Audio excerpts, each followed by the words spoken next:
আবার এসে গেছি আজকে একটা নতুন রান্না নিয়ে। সেই রান্নাটার নাম হচ্ছে চিকেন ঘি রোস্ট। এটা হচ্ছে ব্যাঙ্গালোরের একটা বিখ্যাত খাবার। এটা খেয়েছি সেদিনকে একটা রেস্টুরেন্টে, যার জন্য খাওয়ার পর একটা আমার খুব করার ইচ্ছে জাগলো, তাই এটা করছি তোমাদের সাথে, তাই শেয়ার করছি।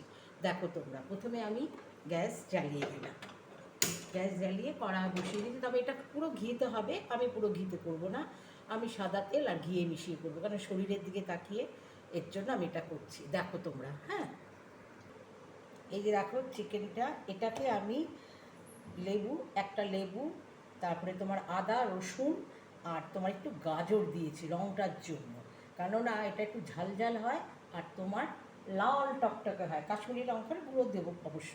ওই তোমার গাজর, রসুন, আদা, টক দই আর লেবু রস মিশিয়ে এটা ম্যারিনেট করে রেখেছিলাম, নুন 15 মিনিটের মতো রেখেছিলাম।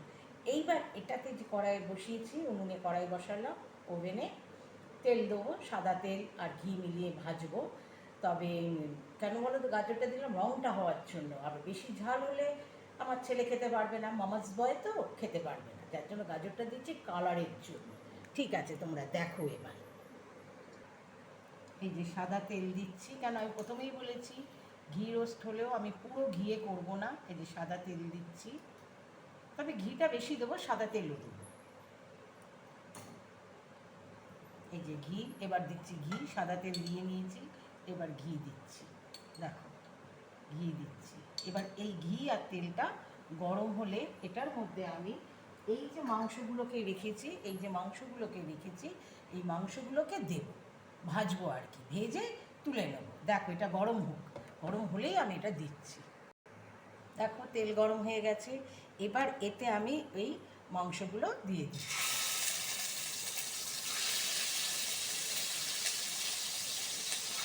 এই মাংসগুলো এবার ভাজবো, এটাকে আস্তে সিম করে দিলাম। এবার এক এক করে মাংসগুলো দিয়ে নিই, মাংসগুলো আমি ভেজে নেব।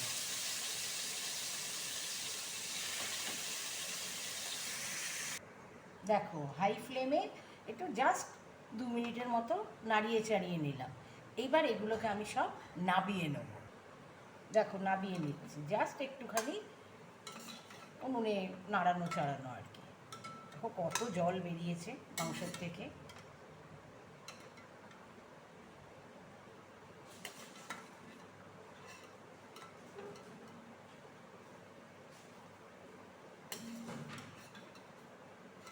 সব নাবিয়ে নিচ্ছি, নাবিয়ে নিয়ে এবার ওর মধ্যে কি করছি দেখো।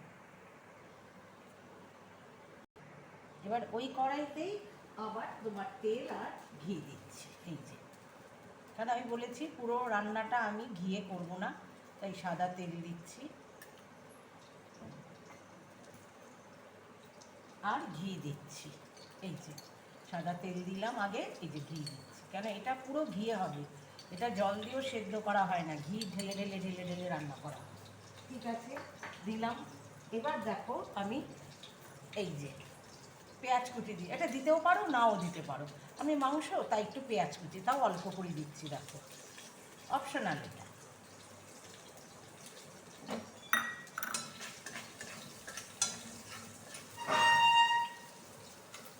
পেঁয়াজ কুচি দিচ্ছি, পেঁয়াজ কুচিটা একটু লাল লাল হোক, একটু লাল হবে, তারপরে আমি এটার মধ্যে কী দেবো দেখো।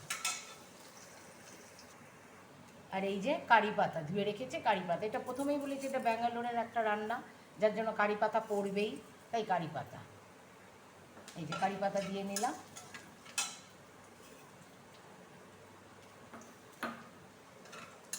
কারি পাতা দিয়ে নিয়েছি।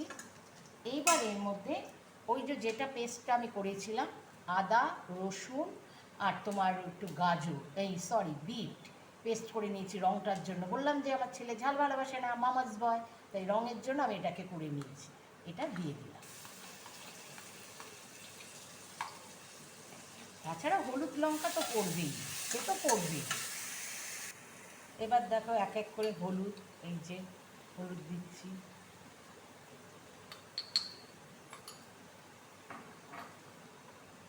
শুকনো লঙ্কার গুঁড়ো অল্প দিচ্ছি, কেন ঝাল হলে খেতে পারবে না, শুকনো লঙ্কার গুঁড়ো, কাশ্মীরি লঙ্কার গুঁড়ো কালারের জন্য,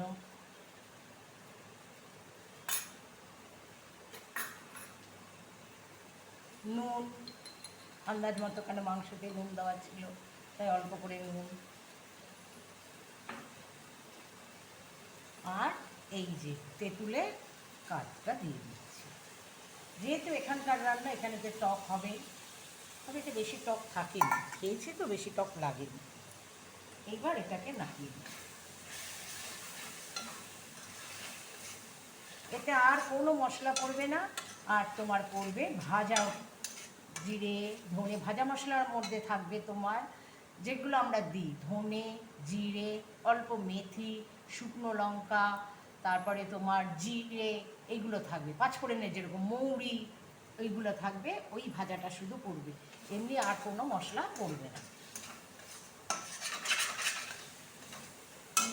এই যে তোমার চিকেন স্টকটা ছিল, ভাজার পর দেখছিলে না কতগুলো জল উঠেছে, সেই জলটা ফেলবো কেন, ওইটা আর মেখে রেখেছিলাম যে দইটা, সব একসাথে এখন দিয়ে দিলাম, এটার মধ্যে দিয়ে দিলাম।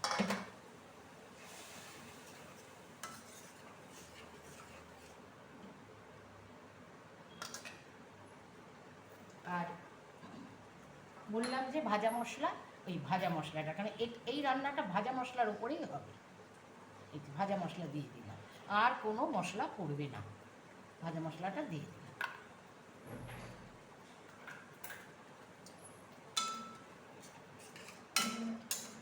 আর এতে গুড় পরে, আমার তো গুড় নেই হাতের কাছে, যার জন্য আমি এটার মধ্যে একটু চিনি দেবো, এটাতে একটু চিনি দেবো, এই যে চিনি দিচ্ছি, অল্প করে চিনি দেবো, জাস্ট ব্যালেন্সটা রাখার জন্য, টক পড়েছে তো তাই, এটা গুড় দিলে বেশি ভালো হয়। এবার তেল ছাড়ুক, তেল ছাড়লে আমি মাংসটা দিয়ে দেবো। দেখো কালারটা কেমন এসছে, দেখতে পাচ্ছ?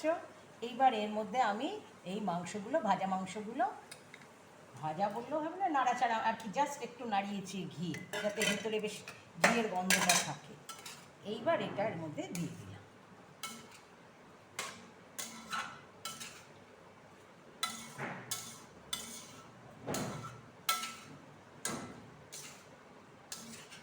এটা একদম মাখা মাখা হবে। তোমরা এটা আমার সব বোনলেস, তোমরা বোন দিয়েও করতে পারো, আর কি হাড় শুদ্ধ মাংসও করতে পারো, এটা হচ্ছে যার যার ব্যাপার। এইবার এই মাংসটা হোক, এবার আমি এটাকে ঢাকা দিয়ে দিই, এবার মাংসটা নরম হোক, তারপরে দেখবে। ঢাকা দিয়ে দিলাম, এটা হোক নিজের মনে। এই দেখো দেখতে কেমন হয়েছে, এখনও হয়নি, এটা একদম মাখা মাখা হবে, একটু নাড়িয়ে চাড়িয়ে দিই, একটু নাড়িয়ে দিলাম, হোক এবার, আবার হোক।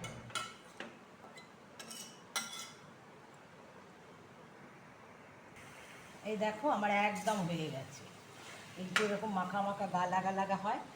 আমারটা একটু রেখেছি গ্রেভি, কেন ভাত দিয়ে খাবো তো তাই, একটুখানি গরম মশলা দিলাম, এটা অপশনাল, তোমরা দিলেও পারো না দিলেও পারো, এটা ওই যে অভ্যাস, যা বলো। হ্যাঁ, লাস্টে নামাবার আগে একটু ঘি দিয়ে দিই, যেহেতু ঘি রোস্ট, একটু ঘি গন্ধটা থাকলে খুব ভালো লাগবে, তাই দিলাম। যদিও এই ফ্ল্যাটটা এখন ঘিয়ে গন্ধ হয়ে গেছে, মোমো করছে ঘি।